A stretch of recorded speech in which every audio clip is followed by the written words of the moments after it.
Ainda bem que eu não perdi nada. Então, dando continuidade aos nossos estudos das cartas de Paulo, semana passada nós falamos da primeira carta aos Tessalonicenses e hoje nós vamos falar da segunda carta aos Tessalonicenses. E assim, é importante a gente lembrar que as cartas de Paulo tem o teor escatológico. Então, a gente deduz que a igreja de Tessalônica tinha essa preocupação, essa pergunta. E acontecia, nós vamos ver no decorrer do estudo de hoje, que eles ainda tinham umas dúvidas, tinha gente já falando um monte de coisa. Então, Paulo teve que sentar e escrever essas duas cartas para explicar uma parte da escatologia. E é muito legal, porque a gente estuda muito isso hoje. O Apocalipse não tinha sido escrito ainda, mas tem muita coisa do Apocalipse que Paulo está falando aqui. Então, é legal a gente estudar para poder casar. E o grande barato da Bíblia é que é o seguinte, ela não se contradiz.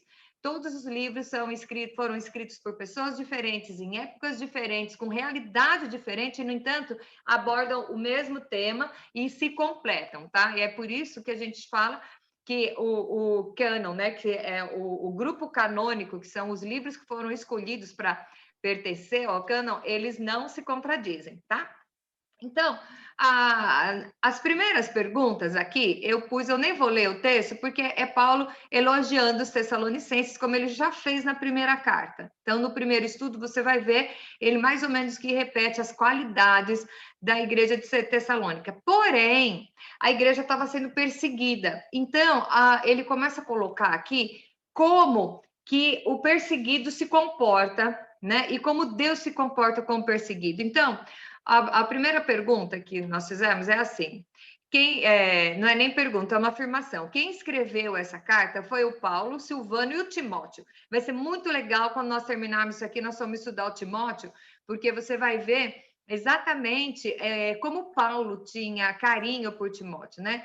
Aí, do versículo 1 ao versículo 4 do capítulo 1, Paulo fala sobre a constância, ele elogia os Tessalonicenses, que mesmo no meio da perseguição, eles são firmes, eles não se desviaram, eles não deixaram a fé esmorecer, tá? Aí depois, no verso 5 até o verso 8, Paulo, ele vai explicar qual é a posição de Deus em frente aos perseguidos. Então, é muito legal a gente saber disso, porque tem muita gente que acha que como Deus é amor, Deus é trouxa. Deus é amor, então Deus vai engolir qualquer sapo só porque ele é amor. Gente, Deus é amor, mas Deus é fogo consumidor. De Deus não se zomba. Então, quem toca, a Bíblia é muito clara de falar, ai daquele que toca no meu ungido. Então, aquele que toca num filho de Deus vai sofrer as consequências. Então, a gente fala muito isso dos animais. Alguém já viu mexer com uma cria, com um animal, uma fêmea que está com uma cria e você tenta mexer com o filhote, né? Então, de acordo com o porte do animal, é o que vai acontecer. Então, a vaca sai correndo atrás de você, a galinha bica você, porque o animal, ele defende a sua cria, o seu filho. Quanto mais Deus. Se um animal que é irracional, ele defende os seus bebês, ele ataca aquele que está maltratando ou agindo mal, prejudicando o seu bebê, imagina Deus. Se Deus nos coloca como filhos, ele se coloca como pai, então imagina a posição de Deus, a ira de Deus em cima daqueles que perseguem os seus eleitos. Então, vamos lá. A pergunta é, qual é a posição de Deus em frente aos perseguidos? Aqui o texto diz o seguinte, sinal evidente do reto juízo de Deus. Aqui não está falando do amor, é do juízo de Deus, tá? Deus é o juiz justo, ok? Para que sejais considerados dignos do reino de Deus, pelo qual, com efeito, estáis sofrendo. Se de fato é justo para com Deus que ele dê em paga tribulação aos que vos atribulam. Olha isso aqui, gente. Aqui está falando que Deus vai pagar com tribulação àquele que atribula o Filho de Deus, tá? E vós outros que sois atribulados, vocês terão alívio juntamente conosco, que é Paulo falando que ele estava preso, não sei o quê, tá? E quando o céu se manifestar, o Senhor Jesus com os anjos de seu poder em chama de fogo, tomando vingança contra os que não conhecem a Deus e contra os que não obedecem o evangelho do Senhor Jesus. Então, aqui já está falando que Deus é amor, Deus tem o plano B para salvar você, mas ele vai se irar. A ira dele vai vir, tá? Então, aqui que ele está falando, primeiro, que ele vai atribular aqueles que atribulam, né? Aqueles que atribulam os eleitos, e ele vai dar alívio para os atribulados, e ele vai tomar vingança contra aqueles que não o conhecem e aqueles que não obedecem o evangelho. Então, aqui é mais abrangente, não é só quem não conhece, aquele que conhece e não obedece, também vai vir vingança. Olha que pesado isso, tá? É isso que agora a gente, de estudar a Bíblia, a gente vai começar a ver que as igrejas mornas, as igrejas não engolem isso. Por quê? Porque é tudo da maciota. Vem do jeito que tá, tudo é bonzinho, Deus é amor, eu posso fazer o que quiser, depois tá tudo certo. E agora, nosso estudo está caminhando de uma forma que primeiro nós começamos com o que Jesus falou, o que João falou, e agora nós já estamos, creio que nós já estamos maduras, nós já estamos caminhando, e vai ver que tudo tem uma responsabilidade, tá? Você tem que ter um posicionamento, é a questão da ação e reação. Deus é amor, mas também é fogo consumidor. Aqui a pergunta número 4 diz o seguinte, no verso 9, qual é a sentença para os perseguidores? Olha isso aqui. Os perseguidores sofrerão penalidade de eterna destruição, banidos da face do Senhor e da glória do seu poder. Isso são os perseguidores. Aqui não está falando os demônios, não está falando, são as pessoas que perseguem os cristãos. De novo, gente, olha que pesado isso. Vão sofrer penalidade de eterna destruição e vão ser banidos da face do Senhor e da glória do seu poder. Dá para arriscar, correr esse risco de ficar numa dessa? Pensa bem, né? E aí vem, e quando será isso? Então, quando que os perseguidores vão sofrer tudo isso? Quando vier para ser glorificado com seus santos e ser admirado em todos os que crerem. Isso aí é quando ele voltar, tá? Naquele dia, porquanto foi crido, Por isso também não cessamos de orar por vós, para que o vosso Deus vos torne dignos da sua vocação e cumpra com poder todo o propósito de bondade e obra de fé, a fim de que o nome do Senhor Jesus seja glorificado em vós e vós nele, segundo a graça do nosso Deus e do Senhor. Então, isso aqui quer dizer o quê? Você pode ficar tranquilo. Parece que a justiça não vem? Fica tranquilo, porque a vingança do Senhor, a justiça é dele. No dia que ele vier, quando fala o dia da glória do Senhor, o dia do Senhor é o dia que Jesus vai voltar. Não é o arrebatamento, tá? O arrebatamento é antes. É quando ele voltar. Aí ele vai tirar para fora, vai banir da face. Gente, essa palavra é muito pesada. Os banidos da face do Senhor e da glória. O que é isso? Destruição eterna. Eterna destruição. Então, fica tranquilo, porque é Deus, do Senhor é a guerra. Então, não tente se defender, não tente ficar preocupado com o que vai acontecer com o outro. Cuide da sua, porque do outro Deus é que vai cuidar, tá bom? E aí, a pergunta, se a gente vai começar a entrar no item dessa carta, que é o seguinte.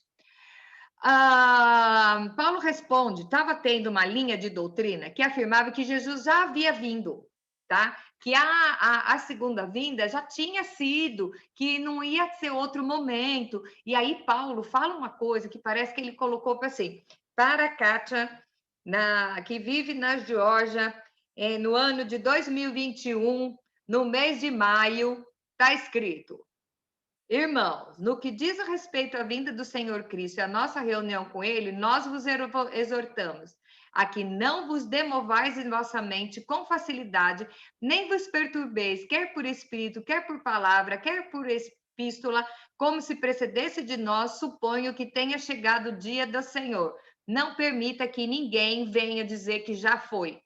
É isso que Paulo está falando, tá? Então, era uma linha de crentes que eram os líderes da igreja, que estavam dizendo que isso aí já foi. E ele está falando, não, se alguém te mandar uma carta, se alguém falar, se alguém disser que esse dia já veio, não acredite, tá?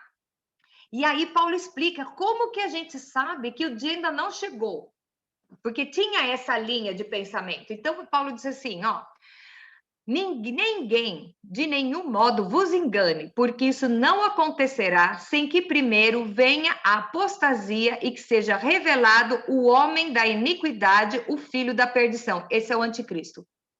Então, está dizendo que Jesus só vai voltar quando o homem da iniquidade, o anticristo, for revelado. Isso quer dizer, nós como igreja, nós vamos reconhecer, vamos saber que é. Quer dizer, nós vamos saber se a gente estiver estudando e a gente souber como nós estamos fazendo. Então, quem ainda não viu, entra lá no YouTube e olha o vídeo do Apocalipse que fala do anticristo, que lá eu explico exatamente as características dele, tá? Então, a Bíblia diz que a igreja não vai ser enganada. Nós não vamos ser enganados, vai ser muito claro, nós vamos saber quem é. Então, se você for ver lá, você vai ver as características. Ele vai vir em nome de paz, papapá. É isso aí, tá? Então, aqui o que ele diz? O qual se levanta contra tudo que se chama Deus ou é objeto de culto. Então, o homem da iniquidade, que é o anticristo, ele vai se levantar tudo quanto se fala de Deus, a ponto de apresentar-se no santuário de Deus, ostentando-se como se fosse o próprio Deus. Isso é o quê? Vai estar num momento de guerra no mundo, e uma organização que vai ser, isso é o que a Bíblia diz, reunido com 10 nações ou mais, vão escolher um líder que vai assinar um acordo de paz. Ele vai ser bonzinho e ele vai resolver a paz lá aquela bagunça lá em Jerusalém, que não acaba nunca, né? Por culpa da Sara. Mas é a história lá dos palestinos e com os judeus. Então, vai ter uma hora que vai ter uma falsa impressão de paz. E esse homem, né, que é esse líder, ele vai decretar paz, e a Bíblia é muito clara no tempo. Então, por 3 anos e meio, vai ser paz. Aí, passado esses 3 anos e meio, ele vai entrar, até os judeus vão achar que ele é o Messias, não sei o quê. Ele vai entrar no templo do judeu e ele vai dizer que ele que tem que ser adorado, que ele que tem que ser tirar Deus de toda jogada. Aí é que o judeu vai descobrir que ele não é o Messias, tá? Então, todo mundo vai ver. Aí você me pergunta, e você acha que a igreja é arrebatada quando? Eu creio que é nesses 3 anos e meio antes, porque a tribulação são 7 anos. Os 3 anos e meio, primeiro vai ser suspense de paz, todo mundo achando que é paz. E aí, depois, quando o homem da iniquidade, aqui fala, ele vai entrar no trono, no santuário, vai se assentar no santuário de Deus e vai se ostentar como o próprio Deus. Aí sim que Jesus vai voltar, porque vai começar a grande tribulação, tá? Não vos recordais de que, ainda convosco, eu costumava dizer essas coisas? E agora sabeis o que o detém, para que ele seja revelado somente em ocasião própria. Quem está detendo ele de aparecer? É o próprio Espírito Santo, tá? O próprio Espírito Santo que está dando um tempo ainda para que ele seja aparecido. Eu creio que o anticristo já está vivo, vivendo entre nós. Eu creio que ele está o cenário está se preparando para ele se apresentar, tá? Então, quando você vê, e aí você vai ver as obras do anticristo, o que é que ele vai fazer? Então, a marca da besta, papapá. Gente, é muito claro que tudo isso está muito perto, já está acontecendo, a tecnologia do mundo já está por aí, e no final do vídeo a gente vai até entrar em detalhes sobre isso, tá? Mas então, o que eu quero só deixar firme é o seguinte: já no estudo da semana passada, a gente estava falando do quê? Que ele fala que quando que nós vamos saber isso? Que Jesus vai vir, ó, arrebatamento da igreja, quando tiver rumores de paz, que é a falsa paz. Então, se deduz que é o quê? Nesses 3 anos e meio, a primeira metade dos 7 anos, que é 3 anos e meio, tá? De paz. Isso é anos mesmo, porque fala de ano, fala de dias, fala de... Então, não é fictício, não. Vamos lá. Com base no texto do verso 7 a 11, responda. Eu vou ler o texto e depois nós vamos ver as perguntas, tá? Com efeito, o mistério da iniquidade já opera e aguarda somente que seja afastado aquele que agora o detém. Então, a pergunta é, quem é que detém a iniquidade? O homem da iniquidade a entrar em ação? É o Espírito Santo, tá?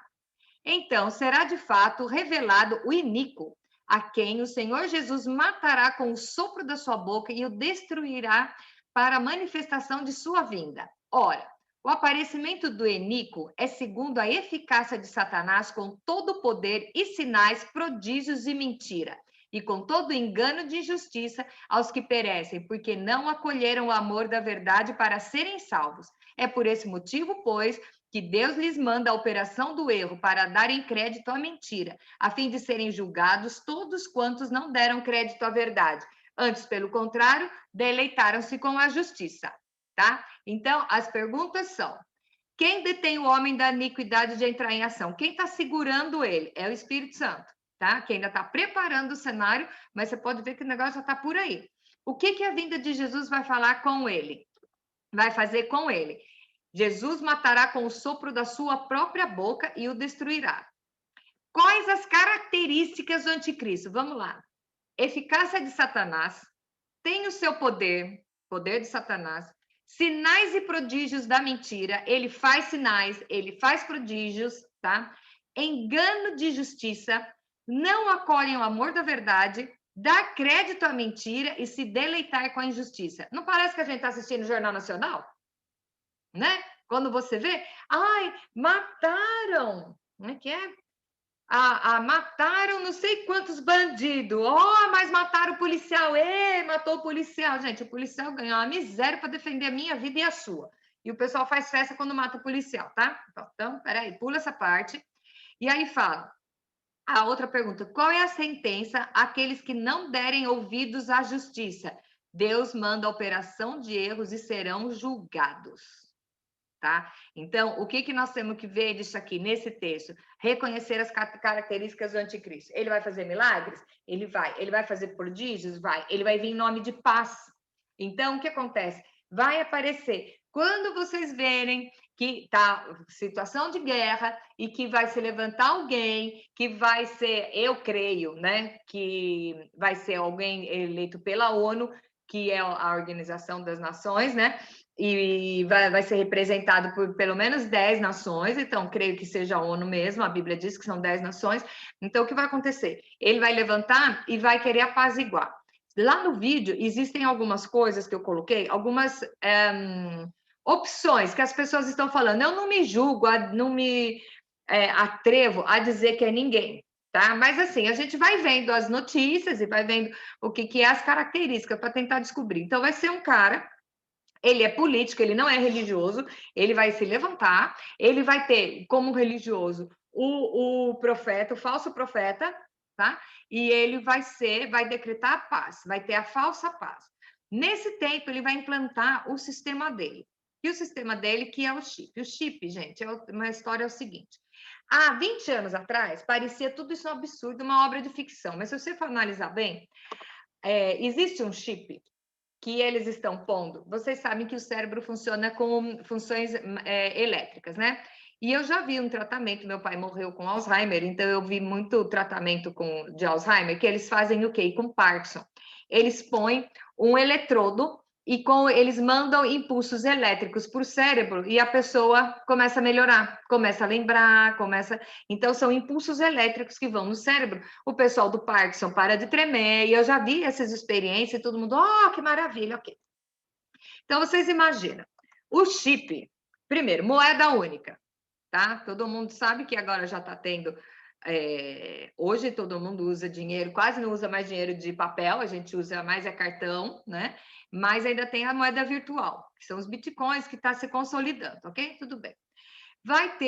Você vai ter que ter você não vai poder comprar se você não tiver esse chip e essa marca. Que é o quê?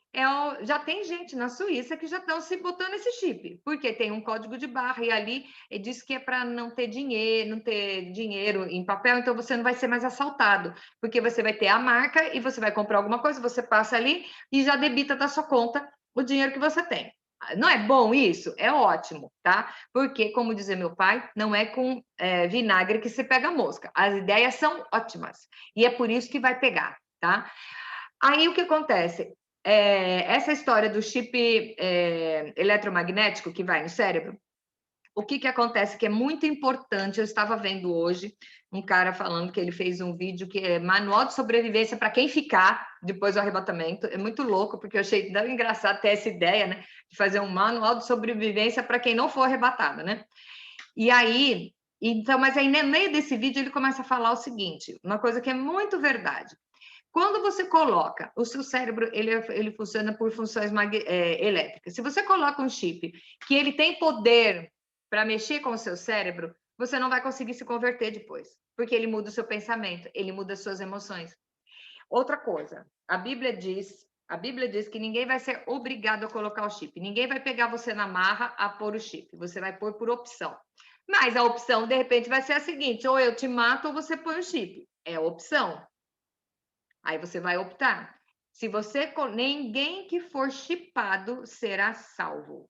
A Bíblia é muito clara nisso. O chip da besta, que não sabe se vai ser na mão ou na testa. Então, a Bíblia é muito clara que quem tiver a marca da besta não será salvo, ele não vai ter condições de ser salvo. E nós sabemos que hoje, com essa tecnologia toda, é muito provável que haja alguma coisa assim, tá? Então, o que que acontece? Outra coisa, que é o chip da besta, não quero entrar em detalhes sobre isso, porque é muito grande, e é o quê? As características dele. Se gloriar, as pessoas que se deleitam com a injustiça, tá? As pessoas que não dão crédito à verdade, certo? Tudo isso aqui, ele é o pai da mentira. Ele é o pai da mentira. Então, são essas as características dele. E que isso vai ser revelada claramente depois dos 3 anos e meio da pseudo época da paz, tá? E aí vem as orientações finais de Paulo nessa carta. Ele fala, gente, isso aqui é muito legal, a gente tem que saber, eu vou ler na íntegra, que ele diz o seguinte: nós vos ordenamos, irmãos, em nome do Senhor Jesus Cristo, que vos aparteis de todo irmão que ande desordenadamente e não segundo a tradição que de nós recebeste. Mas aí você vai falar, mas aí eu tenho que ser radical? Eu não posso ser radical. Gente, Paulo está falando para você se apartar de quem anda desordenadamente, do irmão que anda desordenadamente. Isso não quer dizer que você não vai numa festa com um cara que não é crente. Aqui está dizendo o irmão, que ele diz que é irmão, e isso ele vai falar lá na carta aos Coríntios, tá? Que é irmão e que faz coisa errada. E fala até, inclusive, Paulo fala lá aos Coríntios, nem sequer comais com essas pessoas, tá? Se apartar. Pois vós mesmos estáis cientes do modo que vos convém imitar-nos, visto que nunca portamos desordenadamente entre vós. Nem jamais comemos pão à custa de outrem. Aí Paulo está falando dele, né? Pelo contrário, como labor e fadiga. Paulo, trabalhava e se sustentava, tá? Para não ser pesado a nenhum de vós. Não porque não tivesse direito, porque Paulo teria direito de viver às custas dos irmãos, já que ele pregava, ele era ministro do Senhor, mas ele não queria que ninguém falasse para ele que dava comida para ele, tá? Ok. Porquanto, ainda convosco vos ordenamos isso: se alguém não trabalhar, também não coma. Tá? Pois, de fato, estamos informados que dentre vós, as pessoas que andam desordenadamente, não trabalhando, antes se intrometem na vida alheia. A elas, porém, determinamos e exortamos no Senhor Jesus Cristo que, trabalhando tranquilamente, comam o seu próprio pão. Quem não trabalha, não tem o pão. Tá? Vai entender isso aqui? E vós, irmãos, não vos canseis de fazer o bem. Então, 2 orientações: apartar do irmão que anda desordenadamente, não vos cansar de fazer o bem. Caso alguém não preste obediência à vossa palavra, notai e não se associais com ele. Se você vê que o seu irmão está pisando na bola, fica longe, tá? Então, essas são as orientações finais que Paulo está falando para uma igreja que era 10, onde todo mundo era 10. Então, mesmo uma igreja que tinha todos os princípios para ser a igreja certa, para ser a igreja amada, a igreja que andava na linha, então, as únicas orientações têm essas. Porque quando você está fazendo tudo do bem, aí você entra com aquela falsa ideia de que para fazer o bem, você tem que engolir todo mundo. Você tem que deixar qualquer um dentro da sua casa, qualquer um dentro da sua igreja, qualquer um dentro da sua família. Você tem que conviver com qualquer um, mesmo que essa pessoa esteja andando errado, use o nome de Deus para fazer coisa errada. Aqui Paulo fala, se afasta dessas pessoas, tá? Por quê? Se você pegar uma caixa de tomate bom e botar um tomate podre lá dentro, os tomates bons vão sarar o tomate podre? Não. Esse tomate podre vai contaminar toda a caixa. Isso é ciência. Mas ele quer dizer que não é para a gente amar? Jesus chamou para a pessoa vir como está? Ok, você venha como está, mas mude. Não é para você vir como está, atolado no seu pecado e continuar no seu pecado. Você tem que vir e começar a mudar. Senão você vai contaminar toda a igreja, tá? Todo o corpo. Então, Paulo é muito claro sobre isso, o fundamento dessa carta é explicado, uma doutrina que estava dizendo que a vinda de Jesus já tinha acontecido, porque já que ele ressuscitou, então que a vinda dele era aí, então pessoas de dentro da igreja que têm falsas doutrinas. Então, fique esperto, se tem alguém falando alguma coisa, algum pastor, algum irmão, que tem alguma revelação que está contra a Bíblia. Por isso que nós temos que conhecer a palavra para poder comparar e identificar, ter sabedoria para identificar. Isso não é do Senhor, essa palavra está errada, isso aí é heresia, tá? Então, você só vai saber definir se você souber a verdade, e a verdade está dentro da palavra, tá? Então, Paulo fala exatamente isso. Não vá atrás de conversinha, não aceite desobediente e subordinado, e cuidado, e os perseguidos, fica na paz, porque os perseguidos, Deus vai vir com a sua ira e vai afastar da sua face, vai afastar da sua presença e vai afastar do seu rosto. Então, é assim, relaxa que do Senhor é a guerra, a vingança é dele, mas você pode ser radical. Vai ser chamado de radical? Pode ser, mas eu tenho uma coisa para falar com você. Se alguém falar que eu sou radical, eu sirvo um Deus que é mais radical ainda, que ele pegou o filho dele e matou numa cruz para me salvar. Tem coisa mais radical que essa? Então, só não conviver com gente do mal é light, é super light. Então, é assim, porque como que eu vou saber? Nós vamos ser pegos de surpresa. A igreja está avisada, nós não vamos ser pegos de surpresa, é como a dor de parto. A gente não sabe exatamente a hora, mas a gente começa a ver um movimento. Então, você vai vendo um movimento, vai vendo uma notícia, vai vendo uma coisa, e você vai se preparando, porque nós não queremos ficar aqui na época da tribulação. Não queremos. Eu não quero pegar o manualzinho do cara lá, que ele deu o manualzinho para quem ficar. Desculpa aí, eu tô fora, eu não quero. E quanto mais pessoas eu puder fazer para livrar desse momento, eu vou fazer, eu vou me empenhar nisso. Então, vamos continuar conhecendo o Senhor, conhecendo a palavra, ficando antenado, pedindo a Deus sabedoria antes de estudar. Quando você for pegar um texto, ora antes, pede sabedoria. Quando você for ouvir uma pregação, ora antes e pede sabedoria para você ter discernimento e saber o que é e o que não é. Tá? E aí, Deus não vai deixar você enganado, Deus não vai deixar você iludido se a sua palavra, sua base estiver na palavra. Não em mensaginha que a gente recebe de Facebook, porque eu não sei se vocês lembram, né? Vocês são todos jovens, eu não sei, mas eu lembro que quando eu era criança, eu dizia assim: a Bíblia está escrito, 1000 passará e 2000 não chegará. Nunca vi isso na Bíblia, nós já estamos em 2021. Então, as pessoas usam português clássico para dizer que está na Bíblia, tá? E os idiotas que não lê a Bíblia acredita e sai falando. Entendeu? Então, você tem que conhecer a Bíblia. Hoje todo mundo tem acesso. E eu digo de novo: tenha uma Bíblia de papel em casa. Porque eu, por exemplo, uso muito Bíblia online, inclusive para fazer os estudos. Eu tenho a Bíblia no celular, mas tenho uma Bíblia em casa, porque a qualquer instante a Bíblia vai ser tirada do ar, você não vai conseguir mais. Então, enquanto você tiver a sua Bíblia, você é inesgotável, tá? Inesgotável. Cada dia que ela vai durar toda a sua vida e mais um pouco. Então, guarde uma Bíblia de papel e esteja ligado, porque o Jesus vem. E vem pronto, e vem muito rápido, mas ele não vai deixar a igreja dele desavisada. Então, vamos ser como as virgens, né? Tem lá no vídeo Quem Vai, Quem Fica, fala das virgens. As virgens são exatamente a igreja, são pessoas de dentro da igreja. Uns vão ficar e uns vão subir, porque o livro de Apocalipse foi escrito para crente. Essa carta de Paulo foi escrita para crente. Então, é para mim e para você. E assim, é a forma que Deus encontrou de nos avisar para a gente ficar preparado para o dia final, tá bom? E aí, no final da carta, a pergunta 13 é qual é a característica do final dessa carta. E a característica é que Paulo escreve: a saudação é de próprio punho. Paulo, este é o sinal em cada epístola, assim é que eu assino. Então, todas as cartas ele punha outra pessoa para escrever, mas ele assinava. Então, tem uma carta que ele fala, sou eu que escrevi em letras grandes, que vocês já sabem que ele tinha aquele problema no olho, não sei o que, papapá. Mas ele assina essa carta e assim que ele encerra a carta aos Tessalonicenses, as duas cartas. Então, carta à igreja de Tessalônica.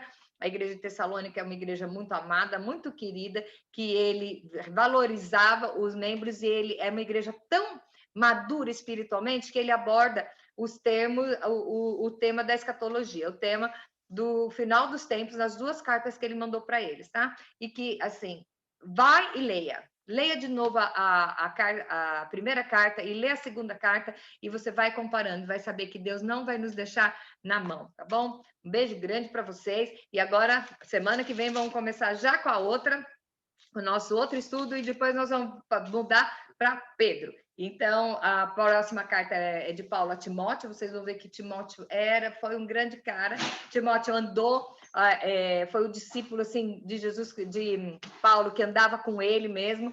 Então, ele, sabe, a carta dele para Timóteo, você vê que é uma carta assim muito carinhosa. Então, a gente vai começar Timóteo a semana que vem, tá bom? Então, vamos de novo. Leia a primeira epístola de Tessalonicenses, leia a segunda, peça a orientação do Senhor para isso e você vai ver que você não vai ser enganado e nós vamos ter para estar preparado para aquele dia. Amém?